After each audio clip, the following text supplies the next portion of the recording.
राधे राधे दोस्तों। आज आप लोगों को हम कांगड़ा शैली के बारे में बताएंगे। कांगड़ा शैली पर टिप्पणी लिखिए। क्वेश्चन, उसका आंसर है वर्तमान का हिमाचल प्रदेश नगर को पहले त्रिगंदन नाम से जानते थे। अलेक्जेंडर कनिंघम ने त्रिगंदन पंजाब का जलांधर संघ के अंतर्गत कांगड़ा, गुलेर, सुकेत, चंबा सहित कुल 14 पहाड़ी रियासतों को रखा। पहला ग्राफ चेंज करेंगे। यहाँ पर कटोच राजवंश के संरक्षण में चित्र शैली विकसित हुई जो सभी पहाड़ी शैलियों में सर्वोच्च रही। इसका जन्म 18वीं सदी ईस्वी के उत्तरार्ध में हुआ और 18वीं सदी उत्तरार्ध और 19वीं सदी पूर्वार्ध 18वीं या 19वीं सदी इस शैली को चरमोत्कर्ष काल रहा। 1786 ईस्वी में लेकर 1805 ईस्वी तक कांगड़ा शैली के इतिहास में स्वर्णिम काल माना गया। कांगड़ा शैली के विकास में मुगल और राजस्थानी शैलियों का योगदान रहा। W.D. आचार्य ने यूरोपीय शैली का प्रभाव माना, किंतु आचार्य का विचार स्वीकार नहीं है। गुलेर, नूरपुर, नादौर, टीरा, सुजानपुर, आलमपुर कांगड़ा शैली के केंद्र है। इनमें से बाद में गुलेर की अपनी निजी शैली मानी गई। कांगड़ा के राजाओं में हरिचंद्र, अभयचंद्र, घमंडचंद्र, संसारचंद्र प्रमुख इस शैली के विकास में योगदान रहा। घमंडचंद्र का समय 1751 से 1815 ईस्वी तक है। इसके 4 व्यक्तिचित्र मिले हैं। टीरा सुजानपुर नगर की स्थापना का श्रेय भी प्राप्त है, जो आगे चलकर इस शैली का केंद्र बना। संसारचंद्र का समय 1775 से 1823 ईस्वी तक है। कांगड़ा ही नहीं, संपूर्ण कला प्रेमी और कला संरक्षक शासक हुए। वास्तविक रूप में कांगड़ा शैली के संस्थापक संसारचंद्र ही थे। ये साहित्य प्रेमी, संगीत मर्मज्ञ, कला प्रेमी शासक थे। स्वयं चित्रकारों को प्रोत्साहित करने हेतु इसके निष्पक्ष निरीक्षण तथा श्रेष्ठ कृतियों को पुरस्कृत करने का कार्य करते थे। इसके प्रयासों से इन्हीं के समय में कांगड़ा शैली अपने विकास के चरमोत्कर्ष पर पहुंच गई। संसारचंद्र चित्रकला प्रेमी होने के साथ ही मानवीय गुणों से युक्त व्यक्ति थे। मोहिनुद्दीन ने तारीख़-ए-पंजाब में लिखा है कि संसारचंद्र के गुणी एवं पारखी होने के कारण लोग उन्हें हातिम तथा उदार सह्रष्ट होने के कारण रुस्तम कहते थे। अंग्रेजी यात्री मूरक्राफ्ट 1820 ईस्वी में आलमपुर गांव में संसारचंद्र से मुलाकात की। मूरक्राफ्ट ने लिखा है कि संसारचंद्र को चित्रकारी का बड़ा शौक था। बाद के समय में कांगड़ा रथजीत सिंह द्वारा हड़प लिए जाने के बाद संसारचंद्र नादौर, टीरा सुजानपुर फिर आलमपुर चले गए और वहाँ से चित्रकला को प्रोत्साहित किए। संसारचंद्र की मृत्यु के बाद कांगड़ा शैली का पतन हो गया। संसारचंद्र के पुत्र अनिरुद्ध सिंह शिमला के निकट छोटे से नगर में रहने लगे। कुछ चित्रकार उनके साथ हो लिए। अनिरुद्ध सिंह की 2 पुत्रियां गढ़वाल में ब्याही गईं और कांगड़ा शैली के कुछ चित्रकार गढ़वाल चले गए। कांगड़ा शैली के प्रमुख चित्रकार।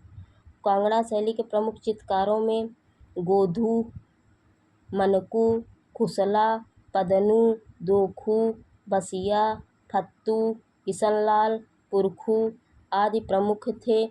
इनमें से पुरखू के बारे में वार्डेन पावेल ने लिखा है, पुरखू संसार चंद्र के दरबार का सबसे निपुण चित्रकार था। पुरखू रेखांकन में अति कुशल था।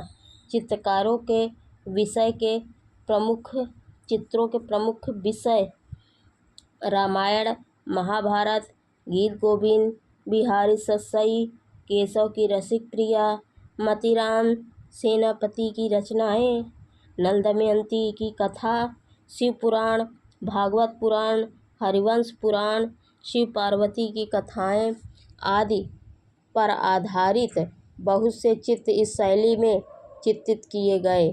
कृष्णलीला, पहला ग्राफ चेंज कर दीजिए।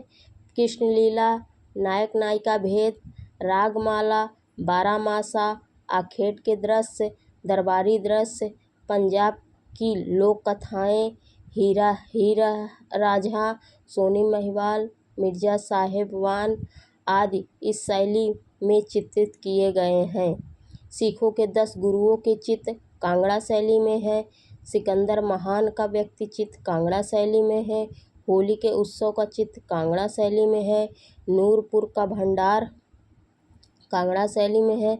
संसार चंद्र हुक्का पीते हुए आदि कांगड़ा शैली के प्रमुख चित्र हैं। कांगड़ा शैली की प्रमुख विशेषताएं। कांगड़ा शैली में सबसे प्रभावशाली अंकन नारी आकृतियों का हुआ है। ऐसा लगता है कि नारी आकृतियों का मुख्य उद्देश्य रस निष्पत्ति रहा है। रेखाएं कोमल और भावपूर्ण बनी हैं।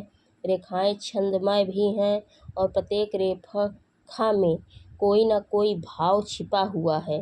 रंगों की दृष्टि से द्वितीयक और तृतीयक रंगों का संतुलित प्रयोग किया गया। साथ ही स्वर्णिम और रंजित रंगों का सुंदर प्रयोग हुआ है। रंग देखने में उषाकालीन इंद्रधनुष के रंग की भांति दिखाई देते हैं। हाशिए हल्के, युक्त एवं सादे बनाए गए हैं, जो कि मुगल शैली का प्रभाव है। चित्र दृश्य प्रधान और रोमांटिक है, कांगड़ा शैली में है। नायिका भेद से संबंधित कला की नायिकाओं के सभी 8 भेद हैं इस शैली में चित्रित किए गए हैं। 8 भेदों के नाम इस प्रकार हैं: स्वाधीन, पतिका, उत्कल, उत्कृष्टिका, वासक, सज्जा, खंडिता, अभिसंधिता, पेषित, पत्रिका, विप्रलब्धा, अभिसारिका। चित्र ज़्यादातर भूरे सियालकोट कागज पर बनाए गए हैं। कांगड़ा शैली में फर्श पर सुंदर कालीन चित्रित किए गए हैं। पर्दे भी अलंकृत किए गए हैं। मुगल चित्रों की भांति चित्रित रेखा नीचे की तरफ बनाई गई है। बरसात की बौछार को सीधी अथवा टेढ़ी मेढ़ी रेखाओं से दिखाया गया है। MS रंधावा ने लिखा है कि कांगड़ा चित्रकला रंगमय संगीत और रंगीन रेखाओं की कला के अलावा और कुछ नहीं है। लॉरेंस विलियम ने लिखा है कि यूनान एवं जापान के सर्वोच्च चित्रों के साथ कांगड़ा के चित्रों की तुलना की जा सकती है। इनमें उतनी ही मिठास है जितनी कि ब्रिटेन के बैलेड कविता में। आनंद कुमार स्वामी ने लिखा है कि जो चीनी कला में लैंडस्केप चित्रों को जो महत्व प्राप्त है, वही कांगड़ा के प्रेम के चित्रों में अभिव्यक्ति बन गई है। कांगड़ा शैली के भित्ति चित्र नहीं मिलते हैं। इसका एकमात्र अपवाद संसार चंद्र द्वारा बनाया गया नरवेंद्रस का मंदिर है। टिप्पणी लिखिए। बसिया के परपौत्र लक्ष्मण दास से J.C. फ्रेंच ने राम लठौटी ग्राम में मुलाकात की थी। राम लठौटी गांव जिला कांगड़ा के चित्रकार गुलाब राय ने अपनी पूर्वजों की वंशावली प्रकाशित की। दोस्तों, ऐसे ही शॉर्ट भी लॉन्ग वीडियो लॉन्ग आंसर लिखने के लिए मेरे साथ बने रहें, जो कि BA MA में आप ऐसे आंसर लिख सकते हैं। धन्यवाद।